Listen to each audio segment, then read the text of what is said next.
What's going on, guys? Welcome back to the channel. Got a special guest, Rated 101 on the channel.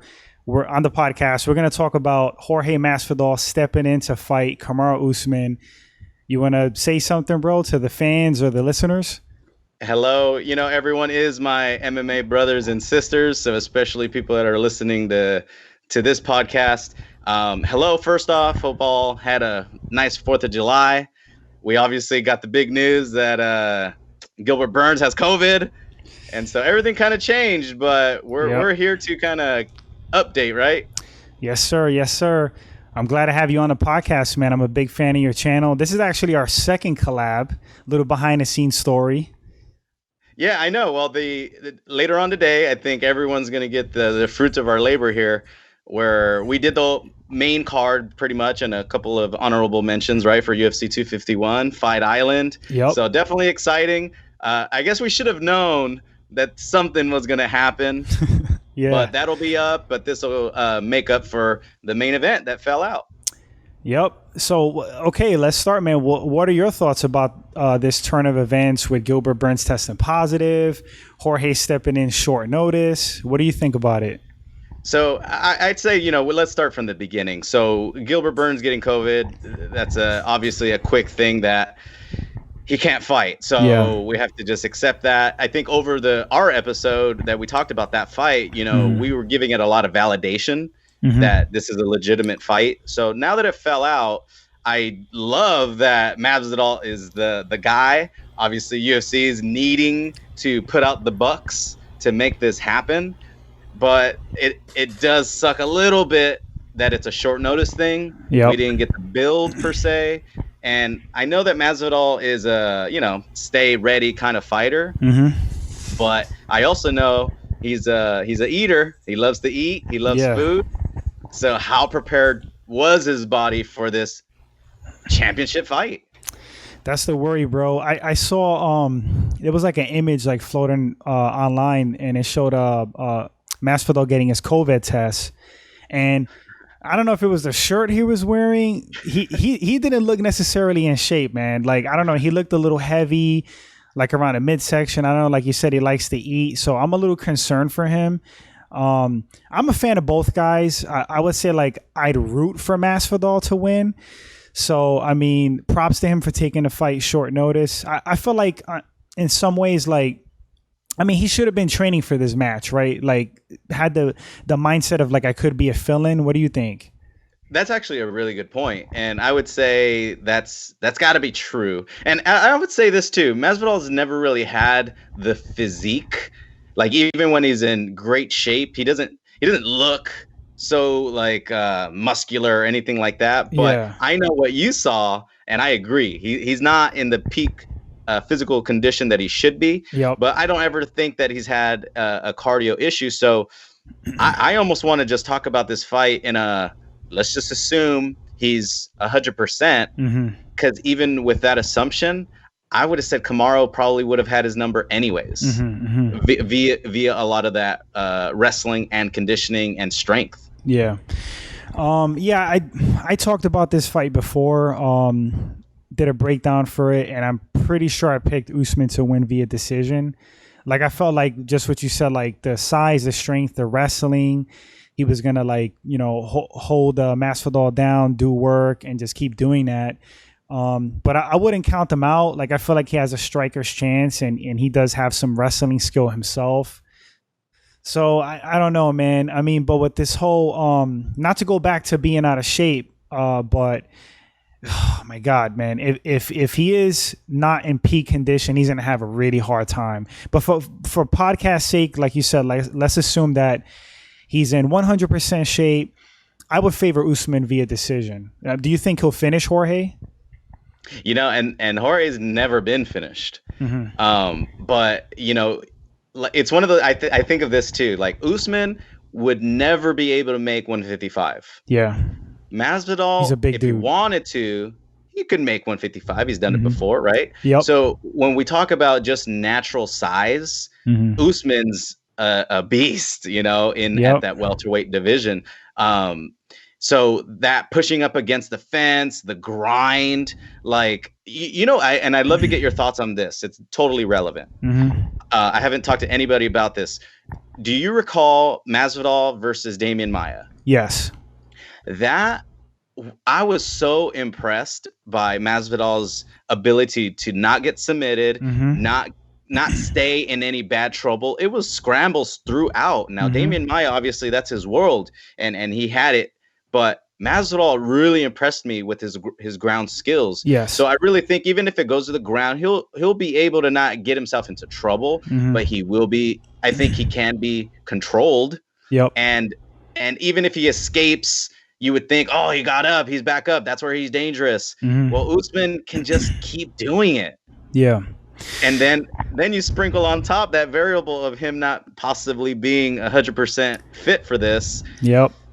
It'll be fun. Yeah, but man. It's just not fair. That's for us MMA fans, it's just not fair to not get a full prime Masvidal to really see his chances. Yeah, that's how I feel about it, man. It's like disappointing that it's short notice, but at the same time, it's better than nothing, right? Like, we get to see the fight. There's like a legitimate grudge there, like a rivalry. They had the little beefs like outside of the cage, and yeah, man. Masvidal, I think he has an underrated ground game, and like you said, when he fought Damian Maia, he really showed his defensive BJJ. Didn't get tapped out. I think his wrestling's pretty good, but I mean, I feel like if Usman like gets him against the cage, like Usman's like a giant Khabib, right? Like, he's like, I think you actually touched on that. You may have said that in the last segment we did, but like very similar. Like, he gets you against the cage. Once he gets his hands on you, he's just gonna like work you to the mat. And if Jorge lets him get inside like that, he's gonna have a really long night, But that danger zone, man, Masvidal's so good at just landing something on you, like whether it's like a knee, like punching combinations. First two rounds is gonna be interesting, but I feel like if it goes past the second, I would definitely think that Usman's gonna take the fight over. What do you think? Yeah, I kind of agree with that, and we definitely have to talk about Masvidal and his strengths, and it is that, so I do see some good leg kicks. I do see some power punching, and I think he can carry a lot of that power, through the later rounds. Yep. But against Usman, who's really gonna, I would assume, really push the pace, like how much of it could he really keep? And is it enough to knock out Kamaru Usman? And when it comes to like making picks, I always think of this too. Like, if I start to, like, maybe Conor McGregor might be one of the only ones, but most of the time when I think of a fighter that their chances are on the feet and knockout, then that's not enough, man. Of course it happens all the time, but it's just never enough for me it's just not enough of a tool to say, oh, that he just needs to knock him out and he'll win. Yeah. If you remove the knockout out of the equation, what else does he have? Is he really going to piece up Usman for 5 rounds and stay away from the takedown when he's the bigger man? So that's kind of the way I see it. And I'll even add to this. I feel that Masvidal was really being hard on the money thing, because in the back of his mind, it could have even been Kobe. Do you ever see that apartment video? Yes. Kobe. They're wrestling. Yeah. So I've always felt like even Kobe, and I think even Usman over Kobe, if you just wrestle Masvidal to death, you'll probably get the success. You won't win in a nice, exciting way, but I think that is a bit of the kryptonite that's just going to beat Jorge Masvidal most of the time. Yeah, I mean, training footage and like that, behind the scenes stuff. I mean, you could take something away from it. I don't know if like videos like that don't hold like that much weight to me, only because like you don't know what was going on prior, and they're like horsing around, and then it's like MMA, so you got like striking and submissions. It kind of equalizes things on some levels, you know what I mean? Like, it's different than a straight wrestling match, but I get what you're saying. Like, Kobe was getting the better of that, clearly. Yeah, man. I don't know. Because then look at Maya. Because then look at Masvidal versus Maya. Yeah. You know, and if you get excited over Masvidal in his last handful of fights, well, Darren Till was going to be a stand-up fight all the way. Yes. Nate Diaz was going to basically be a stand-up fight all the way. Ben Askren was really out. That's why I was really interested in that fight. But we got 5 seconds of a fight. We didn't really get to see it. So, you know, it to me, it is a question mark. You know, we don't really know for sure, but I really say that that's the area that is going to be exploited. And if Masvidal really shows that, you know, his skills are enough to get it back on the feet and keep it on the feet and whatnot, then hey, I'd be blown away. So let me ask you this: who do you think has the advantage? Like, let's say if Jorge is able to somehow stuff the takedowns, who do you think gets the better of things on the feet? I would say Masvidal for sure. He is tricky. He is he's definitely quick. And, you know, we talked about this too, as far as Kamaru Usman, how he is a little bit stiff. He's got skills, but you can tell he's a wrestler that learned stand-up. Yep. Masvidal is a street fighter that is willing to get in there, but he learned his technique to a high level. So I really feel that it's Masvidal for sure on that front. But man, Kamaru is just such a bulldozer that even if it's close and he throws one of those hits and it lands, I mean, Masvidal hasn't really ever got knocked out, so I don't really foresee that. But damn, Kamaru could probably do some damage. Yeah, he can crack, man. His jab is crazy too. Is really effective. Like, you know, but with the stand up, I agree with you. I would favor Jorge on the feet. I think he's like more fluid. He throws better combinations. He's trickier. But I don't know. Can he knock out Usman? You know what I mean? We saw Usman take so much damage from Colby. I would argue Masvidal hits harder than Colby. I mean, just by their records and how many knockouts Jorge has compared to Covington. But man, Usman is a tank, like you said. He could take so much damage. So, but ultimately, I would definitely favor Jorge. But can he keep it on the feet? That's the question. So yeah, man, I don't know. Do you want to do picks, like final picks for the fight? Yeah, let's do picks. But I want to get your thought on this really quick because I don't think I even threw out my point well. The Masvidal wanting more money, I think, is everybody wants more money, right? Yep. But I definitely think about it. If I was him, if I was in his shoes, and I know whether it was going to be Colby or whether it was going to be Usman, there has to be a thought of they might wrestle me to death. They might hump me, right? And all this stuff that he says. As he calls Usman a crotch sniffer. Right. All this dude's going to do is hug me. I feel like he throws those things out there to really keep guys on the feet, right? To just mentally, like, fight me. Like, if you fight me, then you can say you won the fight, you know? But if they wrestle him, I think he has that bit of doubt that that's how someone would beat him. And upon losing, he kind of loses a lot of the you know, sparkle that he currently has. So I guess my question is, how much weight do you think that is true, possibly true, that he wants more money because he knows I better get paid here, because if they hump me to death and my stock goes down, at least I was compensated. As far as the money thing, I mean, because you read a lot of things online about Jorge, like the fans, they said like he's ducking Usman, he's scared of him. For the record, I don't think that guy's scared of anybody. Like, he was street fighting in backyards. Anything could like pop off. Like, you could get stabbed, you get shot. Like, there's no referee. This is like some street fighting in a backyard. So I don't think, and against guys way bigger than him. So I don't think he's afraid of anybody per se.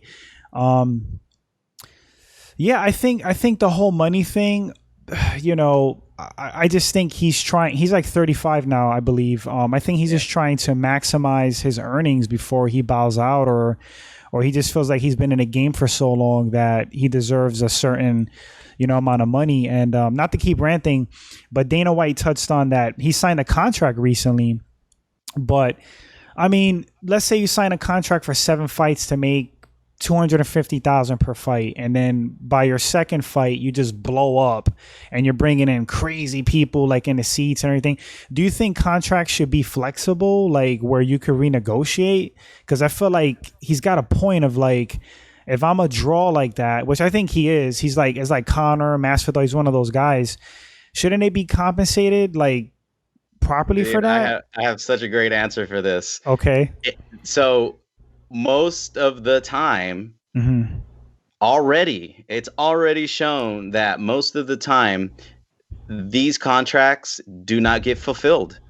So it's 4 fights, 6 fights, 7 fights. Like even the Conor thing, they oh, I got him for 4 fights. Yeah, but every time he fights, there's a new contract.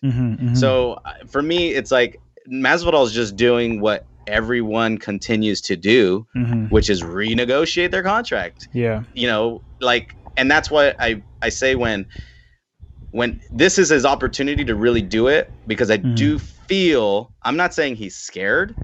It's more so they might hump me to death. And on the judges' cards, I lose. I don't get the belt. I don't get the pay-per-view points. I don't get to renegotiate well, all of these different things. And so he's really needing to shoot right now. And now he's got UFC by the cojones, if he you does, will. yeah. So he's got leverage now. Exactly. So now he's at least able to. So his protest in a way worked. But now his cards are even, you know, dealt harder to really get that title fight, because the beating Usman was going to be tough as it was. Yep. Now he's short notice fighting Usman. So either way, I just wanted to get your thoughts on that, because I just kind of try to think outside the box sometimes, and you know, who knows if it's true or not, but I get what you're saying. It would make some sense. Yeah, I get what you're saying, dude. You're saying like, because he has like a certain momentum right now, and to fight certain guys that he probably thinks it's very possible they beat me, because it's a style thing. So he's trying to get the most money for certain guys, and I mean, there may be some truth to it, maybe, you know. And think of the guy that we're talking about. This is a guy that's lost tons of decisions, split decisions, yeah, tons of them. So he's got to be scarred based off of that. Like even the Wonderboy Thompson one, dude, he did so well, but he got outpointed. Yeah. That's all it was. He just got outpointed and he got screwed, right? Yep. Well, in his eyes. Yeah. Like right now, Masvidal's record is 35-13 and Usman is 16-1. Bro, how about the experience difference? That has to be a factor as well. Well, what's funny is I think that's the factor in what we're talking about. He is, you know, would you say, like 35 years old? He has been in this business a long time. He knows how it works. He knows that this is the moment that he needs to get as into those UFC pockets as much as possible. Because one fight later, you have no negotiating power and it's over. Not over, but now you have to fight your way back up and all this type of shit to get the momentum back. You know, that's why I think he's fighting so hard for it. Yeah. Because any given fight, you just never. He also knows that, right? Any fight, you don't know what happens. He could sprain his ankle on the way in, you know, and he, you know, whatever. Like it could be anything. But I do think these wrestler heavy people is a concern, not fear. Just getting screwed on the scorecards, which screws your money and career. Yeah, because a loss is a loss, you know. Yeah. But as far as like this fight, like in some ways I almost view this as like you know, a win-win-win for Masvidal, because it's like you may not be coming in, you know, in a 100% shape, but you're fighting for the belt. Most likely you're going to be compensated, you know, pretty well for that. So he's going to get his way with that. And then, you know, if he loses to a guy who's 16-1, who pretty much owns most people, if not everybody, you know, and you lost to the champ. So it's almost like no shame, right? Like short notice.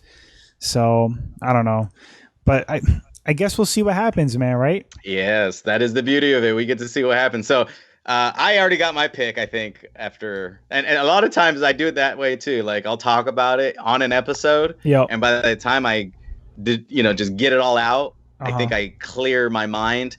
And I love Masvidal. That'd be the guy that I would pick, you know, as far as who I'm going for. I really do want to see that success. But when I just talk about the fight and I see it play out, I see Usman doing what he's been doing. Yep.